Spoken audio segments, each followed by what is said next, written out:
Assalamualaikum warahmatullahi wabarakatuh. Nama saya Ainul Mardiah, NIM 21129003. Baiklah, di sini saya akan menjelaskan materi tentang sifat-sifat cahaya, pemantulan, dan pembiasan cahaya. Sifat-sifat cahaya. Cahaya adalah energi berbentuk gelombang elektromagnetik yang kasat mata dengan panjang gelombang sekitar 380 sampai 750 nm. Gelombang ini tidak membutuhkan medium untuk merambat sehingga dapat melalui ruang hampa. Sifat-sifat cahaya yaitu yang pertama, cahaya merambat menurut garis lurus. Matahari sebagai sumber cahaya terbesar di bumi, memiliki pancaran sinar yang lurus. Karena adanya rambatan cahaya matahari ke bumi itulah terjadi siang dan malam. Salah satu bukti bahwa cahaya merambat menurut garis lurus adalah adanya gerhana matahari dan juga gerhana bulan. Sinar matahari yang dihalangi oleh bulan membuat sebagian bumi menjadi gelap. Yang kedua yaitu cahaya dapat menembus benda bening. Saat cahaya melewati benda bening, maka ia dapat menembusnya. Misalnya, pada kaca bening, kacamata, air jernih, dan yang lainnya. Yang ketiga yaitu cahaya dapat dipantulkan atau refleksi. Jika suatu benda tidak menerima pantulan cahaya, maka mata tak bisa melihat benda tersebut. Sehingga proses melihat terjadi karena adanya pantulan cahaya dari benda ke mata. Yang keempat yaitu cahaya dapat dibiaskan atau dibelokkan atau refraksi. Mengapa bisa terjadi pembiasan atau pembelokan cahaya? Karena dua zat yang dilewati oleh cahaya mempunyai kerapatan partikel yang berbeda. Misalnya saja, pensil yang diletakkan di dalam gelas berisi air bening, pensil akan terlihat bengkok atau patah. Karena cahaya yang melewati udara dan air dalam gelas mengalami pembengkokan arah rambat. Contoh yang lainnya, pembiasan cahaya.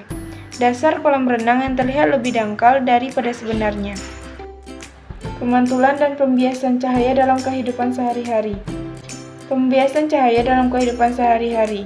Pembiasan cahaya didefinisikan sebagai perubahan arah rambat partikel cahaya akibat terjadinya suatu percepatan.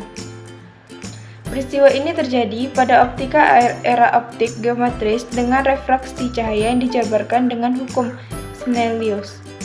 Dengan refraksi gelombang pada cahaya, tumpukan antara gelombang cahaya menyebabkan kecepatan fase gelombang cahaya akan berubah seketika. Contoh pembiasan cahaya dalam kehidupan sehari-hari yaitu yang pertama, berlian yang tampak berkilau. Cahaya yang menyinari berlian akan mengalami serangkaian proses pembiasan oleh permukaan-permukaan berlian tersebut. Hal ini disebabkan indeks bias instan yang cukup besar dan sudut kritis berlian yang kecil sehingga menyebabkan mereka akan tampak berkilau. Yang kedua, sedotan yang tampak bengkok dalam gelas berisi air. Sedotan yang bagiannya masuk di dalam gelas berisi air akan terlihat bengkok jika dilihat dari luar. Hal ini terjadi karena cahaya yang datang dari udara kurang rapat berjalan menuju air yang lebih rapat dan akan mengalami pembiasan menjauhi garis normal. Proses pembiasan cahaya ini pun terjadi di dalam gelas tersebut. Hal ini yang mengakibatkan sedotan dalam gelas berair akan tampak bengkok karena berada tidak di titik yang sebenarnya atau garis normal. Yang ketiga yaitu dasar kolam yang tampak dangkal. Dasar kolam akan tampak dangkal seolah dangkal jika dilihat dari permukaan daratan. Hal ini disebabkan karena cahaya yang datang dari udara kurang rapat menuju air yang lebih rapat dan akan mengalami pembiasan menjauhi garis normal. Proses pembiasan cahaya ini akan berlangsung di dalam kolam renang tersebut. Pemantulan cahaya dalam kehidupan sehari-hari. Proses pemantulan cahaya itu terjadi pada kehidupan kita sehari-hari, misalnya di saat kita sedang bercermin di malam hari, maka cahaya dari lampu listrik rumah akan mengenai permukaan wajah, yang kemudian wajah akan memantulkan cahaya tersebut ke cermin.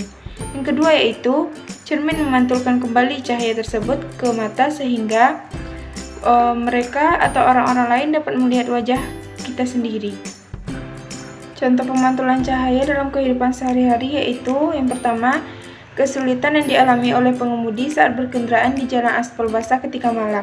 Berkendara malam di jalan aspal basah ternyata lebih sulit daripada berkendara di jalan aspal yang kering. Hal ini karena air akan masuk ke celah-celah jalan aspal dan menghaluskan permukaannya.